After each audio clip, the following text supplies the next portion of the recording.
Hello everyone, good morning. চলে এসেছি আরও একটা নতুন ব্লগ নিয়ে। সবাই কেমন আছো? আশা করি খুব ভালো আছো। আমরাও কিন্তু খুব ভালো আছি। তো গতকালকে আমি এসেছি বাবার বাড়িতে। তো আজ হচ্ছে শ্রাবণ মাসের শেষ সোমবার। তো সবাই মিলে রেডি হয়ে এখন দেখো আমরা বেরিয়ে পড়েছি। এখন যাব হচ্ছে আমরা পাতালেশ্বর মন্দির। তোমরা যারা আমার আগে থেকে ব্লগ দেখো তারা আশা করি পাতালেশ্বর মন্দিরটা দেখেই নিয়েছো। তো এদিকে কিন্তু চুনাখালীতে দুর্গাপুজোর প্যান্ডেল শুরু হয়ে গিয়েছে। জানো তো, আগের বছরও কিন্তু শুরু হওয়াটা তোমাদের সাথে শেয়ার করেছিলাম, কিন্তু যখন পুজোর সময়তে আমার আর তখন ঢোকা হয়েছিল না, কারণ এত লাইন পড়ে। তো শেষমেশ কিন্তু সব জায়গাকার প্যান্ডেল দেখা হলেও বাড়ির কাছকার প্যান্ডেলটা দেখতে পারিনি। দেখতেই পাচ্ছ এখন তোমাদের সাথে গল্প করতে করতে পাতালেশ্বরে চলে এসেছি। আর এসে দেখলাম লম্বা একটা লাইন পড়ে গিয়েছে, তার মধ্যে তো প্রচুর রোদ। সেই কারণে আমি দেখো মাথায় একটু ঘুমটা দিয়ে দিয়েছি। আর এই রোদে তো দাঁড়ানোই যাচ্ছে না, পুরো যেন মুখের মধ্যে রোদটা লাগছে। তো আর এদিকে মায়ের ভিডিও করে নিয়েছিলাম, আর মা ভাবছিল এটা ছবি তুলছি। তো ওই জন্য একদম স্ট্রেটভাবে দাঁড়িয়েছিল। দিকে যখন বললাম যে আমি ছবি তুলছি না, আমি কিন্তু ভিডিও করছি, তখন একটু লজ্জা পেয়ে গিয়েছিল। এরপর দেখো একটু একটু করে লাইনটা আগিয়ে এসেছে আর মহাদেবের সামনাসামনি চলে এসেছে। আর এদিকে তো শ্রাবণ মাস উপলক্ষে সব ছোট ছোট দোকান দিয়েছে পাতালেশ্বরে। শ্রাবণ মাসটা আসলেই তোমরা কিন্তু দেখতে পাবে, অন্য টাইমে আসলে কিন্তু এগুলো কিন্তু থাকে না। তো দেখো অনেকটা কাছাকাছি চলে এসেছি, বলতে পারো গেটের মুখোমুখি। তো এখন কিন্তু বটগাছটার কাছাকাছি চলে এসেছি, মানে অনেকটা লম্বা একটা লাইন দিতে দিতে দিতে ফাইনালি কিন্তু রোদ থেকে এখন ছায়াতে এসেছি।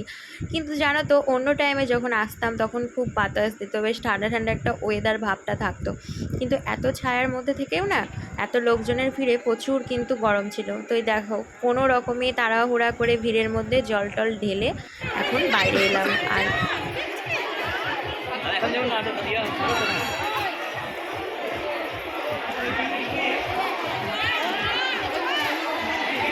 তো তোমরা তো দেখতেই পেলে যে কতটা ভিড় আছে। আর এটা কিন্তু বিয়ের পরে বরমশাইয়ের সাথে আমার প্রথম জল ঢালা, দুজন মিলে একসাথে জল ঢাললাম। সেই বিয়ের আগে কিন্তু তারাপীঠ বেড়াতে গিয়ে, মানে বিয়ের আগে যখন শ্রাবণ মাসে তারাপীঠ গিয়েছিলাম কোনো একটা সোমবারে, মনে পড়ছে না দ্বিতীয় ছিল কি তৃতীয় ছিল, তখন বিয়ের আগে বরমশাইয়ের সাথে তারাপীঠের ওখানে শিব মন্দিরে জল ঢেলে এসেছিলাম। তো দেখো এখন আমি প্রসাদের জন্য লাইন দিয়েছিলাম। তো যেহেতু চারিপাশে জল টল ঢালছিলাম, তো সেই কারণে মাদের হচ্ছে প্রসাদ নেওয়া হয়ে গেছিলো, আমারই শুধু নেওয়া হয়েছিল না, ওই জন্য আমি আবারও দাঁড়িয়েছিলাম। তো দেখো এদিকে কিন্তু প্রসাদ দিয়ে দিয়েছিলো। আর এই ব্যবস্থাটা কিন্তু এই বছর প্রথমই দেখলাম, সাথে কিন্তু চা শরবত বিস্কুট সব কিছুই দিয়েছিলো। তো এখন দেখো প্রসাদ নিয়ে এখন আমরা বাড়ি যাব। তো দেখো এখন আমরা বেরিয়ে পড়ছি, আর দেখো কতটা লাইন হয়ে গিয়েছে আবারও। তো এই যে মাত্র টোটো থেকে নামলাম, তো এখন যাচ্ছি বাড়িতে। এটা হচ্ছে আমাদের বাড়ির গলি, ওই যে পেছনে হচ্ছে মেন রোড।